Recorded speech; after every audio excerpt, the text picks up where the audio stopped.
নমস্কার বন্ধুরা, গল্পে ইতিহাস চ্যানেলে আপনাদের স্বাগত জানিয়ে শুরু করতে চলেছি আরও একটি নতুন ভিডিও। শ্রীক্ষেত্র থেকে 7 দিনের জন্য মাসির বাড়ি রওনা হন জগন্নাথ দেব ভাই ও বোন বলরাম দেব ও সুভদ্রা দেবীকে নিয়ে। 7 দিন পর ফের মাসির বাড়ি থেকে পুরীর মন্দিরে রওনা হন 3 ভাই বোন। রামায়ণ অনুসারে পুরুষোত্তম রামের পরম ভক্ত ও সঙ্গী হলেন হনুমান।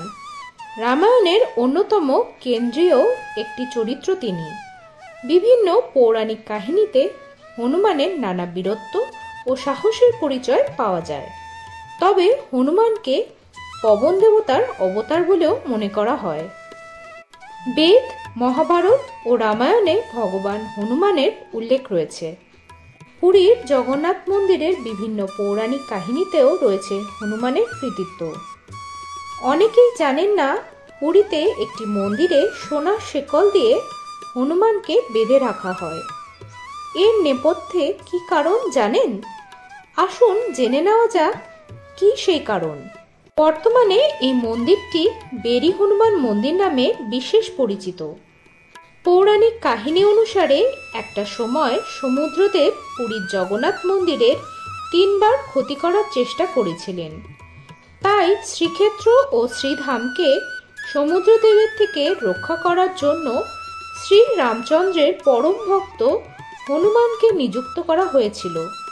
ধর্মীয় গ্রন্থ অনুসারে ভগবান জগন্নাথকে শ্রীরামের অবতার হিসাবেও বিবেচনা করা হয়। বেরি হনুমানের প্রতিমাটি কালো ক্লোরাইড দিয়ে তৈরি। এর উচ্চতা প্রায় 10 ফুট। অপর একটি পৌরাণিক কাহিনী অনুসারে মহাপ্রভু জগন্নাথের স্ত্রী হলেন মহালক্ষ্মী। সাগর রাজা অর্থাৎ বরুণ দেবের মেয়েকেই স্ত্রী হিসাবে গ্রহণ করেছিলেন তিনি। আর তাই মেয়ে জামাইকে দেখার ইচ্ছায় বারবার পুরী শ্রীক্ষেত্রে আসার চেষ্টা করেছিলেন তিনি। আর তার জন্য শ্রীক্ষেত্রের পবিত্র ভূমি ও মূল মন্দিরের পবিত্র 22 ধাপ প্লাবিত হয়েছিল।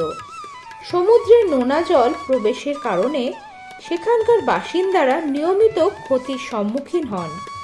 ক্ষতির থেকে মুক্তি পেতে জগন্নাথ দেবের কাছে অভিযোগ জানালে সমুদ্রকে মাঝপথেই আটকে দেওয়ার জন্য রক্ষক হিসাবে হনুমানকে নিযুক্ত করেন মহাপ্রভু। প্রহরীর মতো শ্রীক্ষেত্রকে রক্ষা করেন হনুমান। এরই মধ্যে একবার হনুমান অযোধ্যা পরিদর্শনের জন্য জগন্নাথ দেবকে না জানিয়ে পুরীর রক্ষকের দায়িত্ব ফেলে রেখে অযোধ্যা রওনা হন। হনুমানের অনুপস্থিতিতে সমুদ্র আবার পুরীধামে প্রবেশ করে।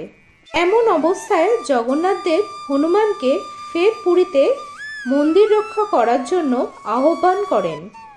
এবার আর কোনো রকম ভুল না করে তাকে বেড়ি দিয়ে আবদ্ধ করে নির্দেশ দেন যে সে কখনো যেন এই স্থান ছেড়ে আর না যায়।